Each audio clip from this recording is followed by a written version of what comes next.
And this time, Nutt was not going to let her out of his sight.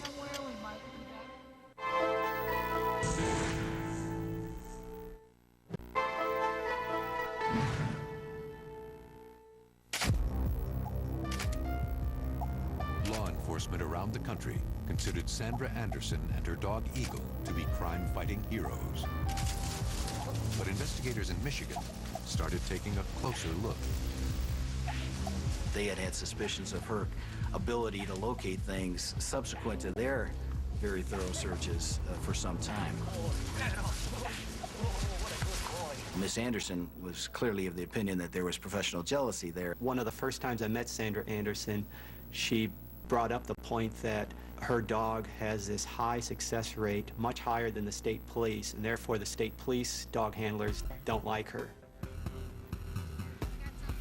Challenging Anderson is going to be an uphill battle for State Trooper Matt Nutt.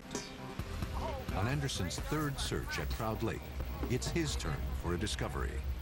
Her dog had indicated in this area possible human remains. I was right here to her right, and she brushes her leg.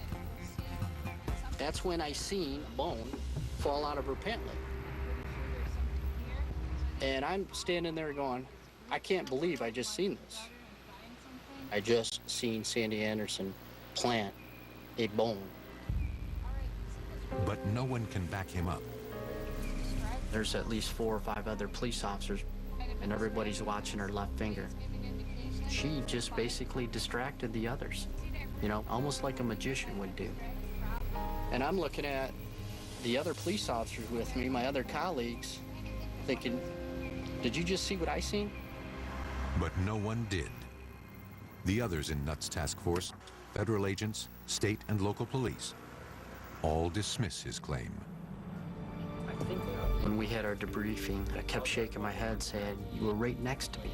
The reason they doubted me is because Sandra Anderson's huge reputation, and they knew that these were major allegations, and it would be a major undertaking to investigate it. Nutt launches a one-man mission. I was on the phone talking to other investigators, going to their police departments, sitting down, discussing cases with them that Sandy had worked on, looking at their evidence that she had submitted. You know, what did you use Sandy for? Did you notice anything unusual?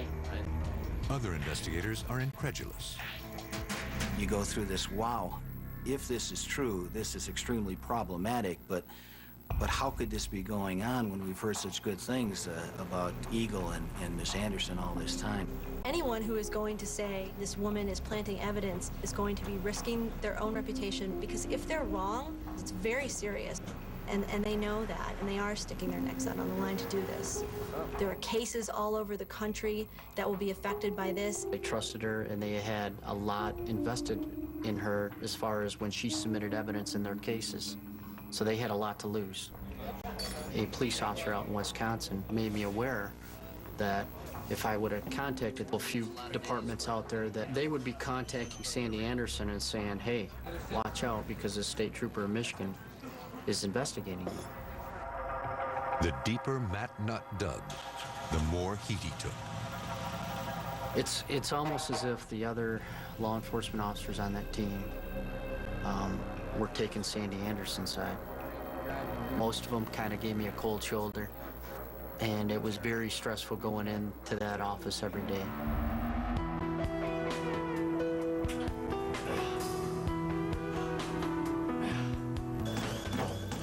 It was personal. One of the detectives' question to me was, well, have you thought about a polygraph? And I said, well, yeah, no problem. And he goes, no. I'm not talking about for Sandy. I'm talking about for you.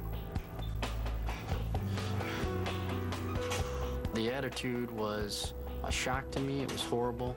He looked at my report and he went, oh, this is that bone caper deal? But Nutt refuses to give up. Over 3.5 nerve-wracking months, he puts together a case history on Anderson. This file in my hand, it is, with no question, the most important investigation that I've worked on in my 13 years in law enforcement.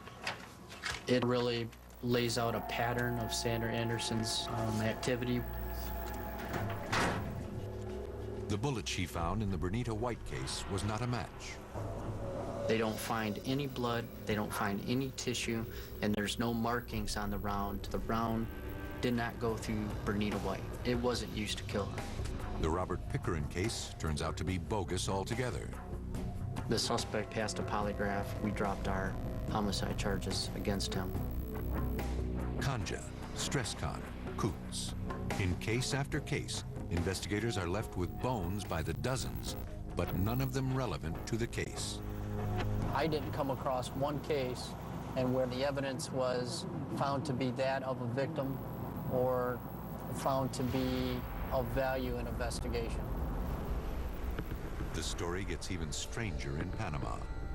None of the bones were good matches with the person that should have been in a location. These are fragments of Caucasians. They're not fragments of Hispanics. Bone fragments that belong to one person that were scattered hundreds of miles apart across the country. In Nebraska and Wisconsin, archaeologists start to question whether Anderson actually discovered historic remains. One probe reveals that sites she marked as ancient burial grounds are only inches deep before the soil hits bedrock. Nutt's investigation is finally paying off. I talked to our lab director. She took the step of notifying all our state police labs that Sandy was under investigation.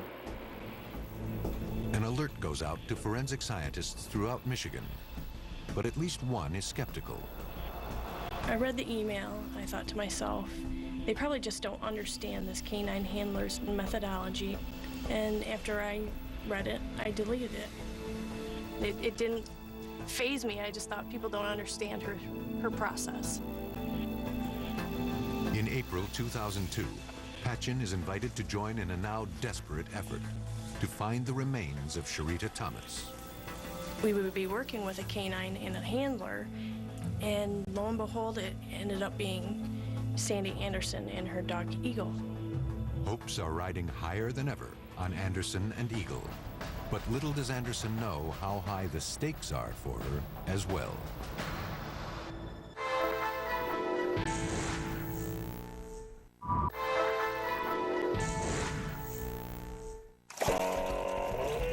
Spring of 2002. Unaware she's being investigated, Sandra Anderson is summoned for a search in Ohio. An automobile crash, no driver with the vehicle. They put divers into the water. Couldn't find the body. So the family of the victim contacted Sandra Anderson, came down, walked around the water a little bit, pointed to an area and said, "My dog is telling me that there's a piece of the body right down there." And she produces a toe. A toe, a human toe. With the skin, toenail, everything intact. And they take the toe and they think, okay, well now we have something to start with. 2 weeks later, a surprise. The body surfaced, had its shoes on. The body is then taken to the coroner's office and examined, and it has all its toes. Okay, we have 11 toes now. You know, I mean, what is going on here? We don't have any other accidents in that area. We don't have anybody that was any rescue calls where somebody may have been mowing grass and got their foot underneath a lawnmower. We don't have any of that. All right, but we've got a human toe that we don't have any idea where it came from. A week later, Anderson and Eagle are back in Michigan, working the case of missing 20-year-old Sharita Thomas. I was actually down on my hands and knees, and there were no bones there to be found. And